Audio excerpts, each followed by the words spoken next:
Enemy of the People by Henry Capsen, 11th English Summary in Marathi. Hello friends, welcome to Grow With On. जसे की तुम्हाला माहितीच आहे की 11वी English related आपण सर्व सिलेबस आपल्या चॅनलवरती कंप्लीट करतो आहे. आणि जर तुम्ही बाकीचे व्हिडिओज बघितले नसतील तर वरती आय बटनवरती मी तुम्हाला लिंक देईन आणि त्यावरती क्लिक करून तुम्ही प्लेलिस्टमध्ये जाऊन पूर्ण व्हिडिओज बघू शकता. आणि जर तुम्ही चॅनलवरती नवीन असाल तर आपल्या चॅनलला सबस्क्राईब करायला विसरू नका आणि बाजूचं बेल बटन पण ऑन करा की जेणेकरून जेव्हा नवीन व्हिडिओ येईल ती तुम्हाला सगळ्यात प्रथम त्याचं नोटिफिकेशन तुम्हाला येईल. सो आज आपण हेनरी कॅप्सन यांचा play and enemy of the people हा इथं डिस्कस करायचं आहे. आपण खूप सोप्या पद्धतीने ह्याची समरी जाणून घ्यायची. प्ले बघितलं तर खूप मोठा आहे आणि मी तर तुम्हाला एक ॲडवाईस करेनच की एकदा समरी बघून झाल्यानंतर तुम्ही हा नक्कीच पुस्तकामध्ये जाऊन वाचायचं आहे की जेणेकरून तुम्हाला हा एकदम परफेक्टली लक्षात येईल. ठीक आहे. सो आपण मी जितका सोप्या पद्धतीने सांगता येईल तितका प्रयत्न करेन.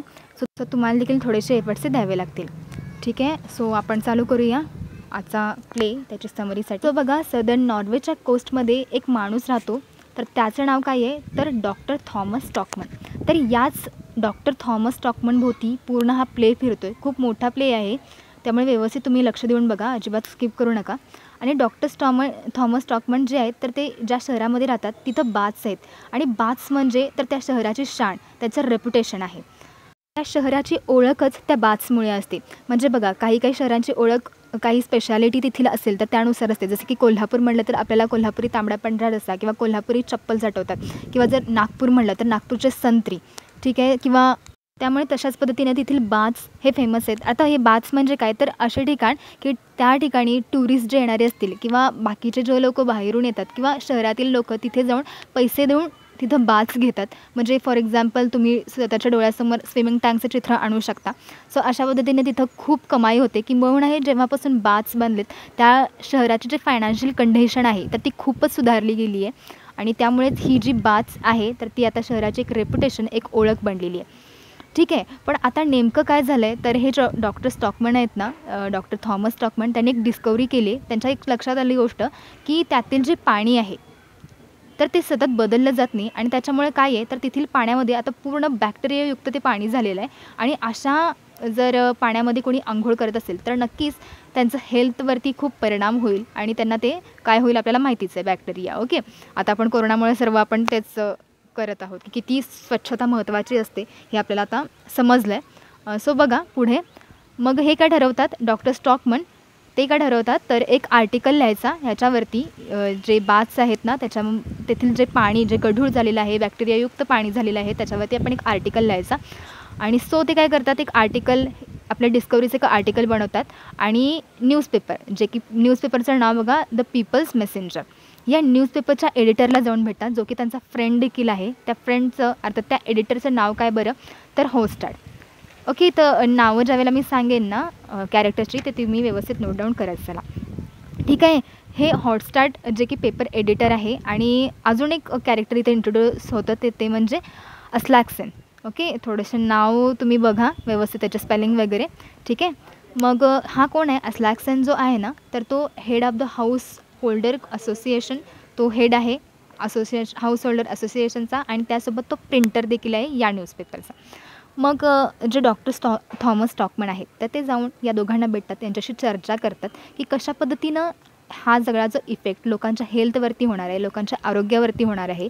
आणि मग या दोघांना देखील ही गोष्ट पटते की काही ना काहीतरी चुकीचं चालू आहे आणि त्याच्या विरोधात आवाज उठवला पाहिजे आणि लोकांपर्यंत ही गोष्ट जाणं खूप गरजेचं आहे.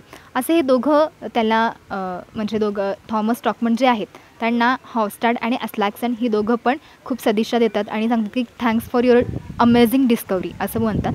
मग तोपर्यंत काय होतं, एक ट्विस्ट येतो कहाणीमध्ये. तर अजून एक कॅरेक्टर इंट्रोड्यूस होतं इथं, तर ते म्हणजे मेयर पीटर. आता जो पीटर आहे ना तर तो मेयर पण आहे शहराचा आणि त्यासोबत जो डॉक्टर थॉमस स्टॉकमन आहेत तर त्यांचा भाऊसुद्धा आहे. मग बघा, मेयर अर्थात तो पॉलिटिशियन आहे. मग तो येऊन काय म्हणतो आपल्या भावाला की तू जे हे चालवलं आहेस ना, हे डिस्कवरी आर्टिकल वगैरे, हे सर्व तू ॲलिगेशन जे काही लावतोस ते तू सर्व थांबवले पाहिजेस, नाहीतर यामुळे तुला खूप वाईट परिणामांना सामोरं जावे लागेल. पण तू जे म्हणतोस ना त्याच्यामुळे शहराचं खूप मोठं फायनान्शियल नुकसान होऊ शकतं आणि शहराचे जे रेप्युटेशन आहे, शहराचे जे शान आहे, त्याच्यामुळे सगळी ती धुळीस मिळवली जाईल तुझ्या या एका आर्टिकलमुळे. त्यामुळे तू तुझे वर्ड्स मागे घेतले पाहिजेस, असे तो पीटर आपल्या भावाला कन्व्हिन्स करण्याचा प्रयत्न करतो. मात्र डॉक्टर स्टॉकमन आपल्या जे स्टेटमेंट आहेत, आपले जे विचार आहे, डिस्कवरी आहे, आर्टिकल छापण्याचा जो त्यांचा विचार आहे त्याच्यावरती ठाम राहतात. मग मेयर जो आहे तर तो काय करतो तर त्यांचे जे दुसरे जे पेपरचे एडिटर आहे आणि जो प्रिंटर आहे म्हणजे हॉफस्टाड आणि अस्लॅक्सन, त्या दोघांना कन्व्हिन्स करण्याचं बघतात. म्हणजे भाऊ तर काही कन्व्हिन्स झाला नाही, आता हे दोघं कन्व्हिन्स होतात का यासाठी तो या दोघांशी बोलण्याचा प्रयत्न करतो. कारण बाथची जी दुरुस्ती करत बसलो तर त्याच्यामध्ये शहराचा खूप मोठा पैसा, खूप जास्त पैसा खर्च होईल आणि जर ही गोष्ट आर्टिकल छापून आला तर यामध्ये शहराचे रेप्युटेशन धुळीस मिळली जाईल. त्यामुळे असे ह्या दोघांना एक कन्व्हिन्स करण्याचा प्रयत्न करतो आणि सरप्रायझिंगली ते दोघेसुद्धा त्याला कन्व्हिन्स होतात.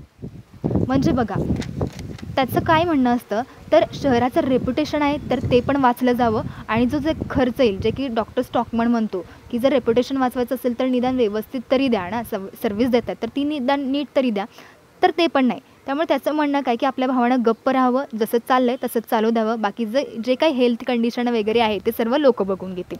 त्याचं थोडक्यात म्हणणं असं. म्हणजे आज पॉलिटिशियन्स कसे असतात त्याचं एक रिप्रेझेंटेशन इथं आपल्याला हा पीटर देतो. मग बघा पुढे काय करतो हा डॉक्टर स्टॉकमन.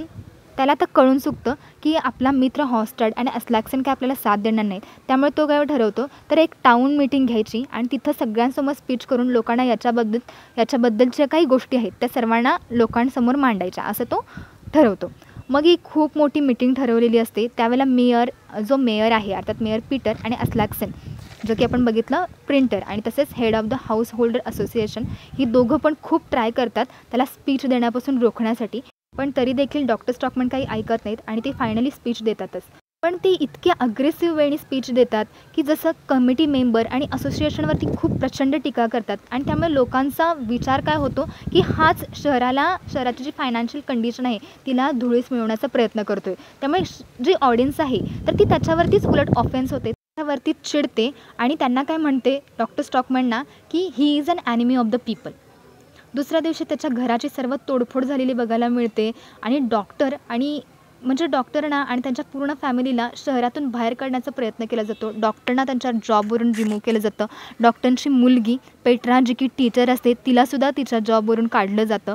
शेवटी डॉक्टर अलोन होतात, एकटे पडतात. सर्वजणं त्यांना समजवण्याचा प्रयत्न करतात की काही दिवस तरी शहर सोडून जा. त्यांचा भाऊ देखील त्यांना हे समजवण्याचा प्रयत्न करतो, त्यांची वाईफ ते समजवण्याचा प्रयत्न करते, पण डॉक्टर स्टॉकमन ऐकत नाहीत. त्यांचा मित्र हॉफस्टाड देखील जो की शिपचा मालक असतो तो देखील त्यांना बाहेर घेऊन जाण्याचा प्रयत्न करतो, पण तरी देखील डॉक्टर स्टॉकमन काही हार मानत नाहीत. ते म्हणतात की मी शहर कोणत्याही परिस्थितीमध्ये सोडणार नाही.